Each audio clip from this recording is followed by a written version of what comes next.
Assalamualaikum warahmatullahi wabarakatuh. Bismillah wassalatu wassalamu ala rasulillah amma ba'du. Ananda kelas 4, gimana kabarnya? Mudah-mudahan semuanya dalam kondisi sehat dan tetap semangat dalam menuntut ilmu ya.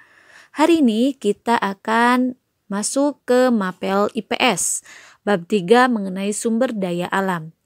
Apa sih sumber daya alam? Apakah kalian sering mendengarnya mengenai sumber daya alam? Sumber daya alam adalah benda atau barang yang tersedia di alam yang dapat diambil manfaatnya ya. Ada 2 jenis sumber daya alam, bisa dilihat di foto ya. Yang pertama, sumber daya alam yang dapat diperbaharui. Kemudian yang kedua adalah sumber daya alam yang tidak dapat diperbaharui. Sumber daya alam yang dapat diperbaharui adalah kekayaan alam yang dapat dimanfaatkan secara terus-menerus karena dapat disediakan kembali. Contohnya adalah tanaman atau pepohonan. Kemarin alhamdulillah kita sudah belajar IPA dulu ya.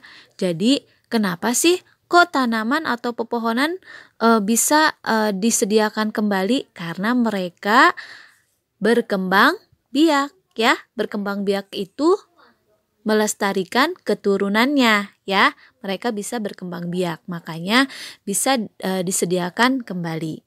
Manfaat seperti apa yang bisa diambil dari tanaman atau pohon? Yaitu misalkan kayu, buah-buahan, bunga, daun, dan lain-lain. Nah, manusia dengan bantuan manusia dapat menyediakan kembali tanaman atau pohon yang sudah diambil manfaatnya tersebut dengan menanam bibitnya kembali, seperti itu. Sumber daya alam yang dapat diperbaharui, contoh yang kedua adalah hewan.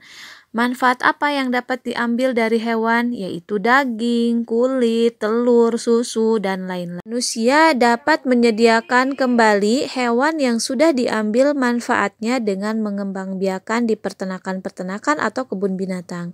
Namun ada beberapa hewan yang tidak sempat dikembangbiakan karena jumlahnya sedikit atau langka. Cara pengembangbiakannya sulit dan terus diburu oleh manusia. Akhirnya hewan-hewan tersebut punah. Contoh hewan yang terancam punah di Indonesia adalah badak, harimau, orangutan, dan lain-lain. Contoh yang ketiga adalah tanah. Tanah sangat banyak manfaatnya untuk manusia. Tanah dapat disediakan kembali oleh manusia dengan membuatnya dari dedaunan yang sudah kering dan mulai tahapan pembusukan atau humus. Namun untuk tanah yang dijadikan tempat tinggal sangat terbatas. Manusia tidak dapat memperluasnya kembali.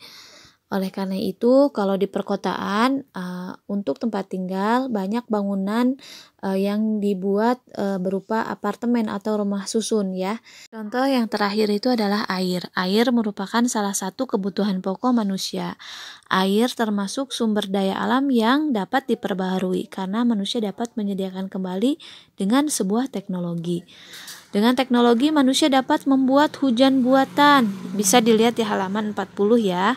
Merubah air kotor menjadi air bersih, merubah air laut menjadi tawar, dan lain sebagainya. Baik, itu tadi mengenai contoh-contoh sumber daya alam yang dapat diperbaharui. Nah, sekarang kita akan membahas mengenai sumber daya alam yang tidak dapat diperbaharui. Apa sih sumber daya alam yang tidak dapat diperbaharui? Yaitu kekayaan alam yang dapat diambil manfaatnya, namun tidak dapat disediakan kembali atau manusia tidak mampu memperbanyak atau membuatnya kembali. Contoh-contohnya adalah yang pertama adalah barang tambang sumber energi, yaitu minyak bumi, gas alam atau gas bumi, batu bara ya. Nah, kemudian ada barang tambang logam seperti emas, perak, perunggu, aluminium, timah, dan lain-lain.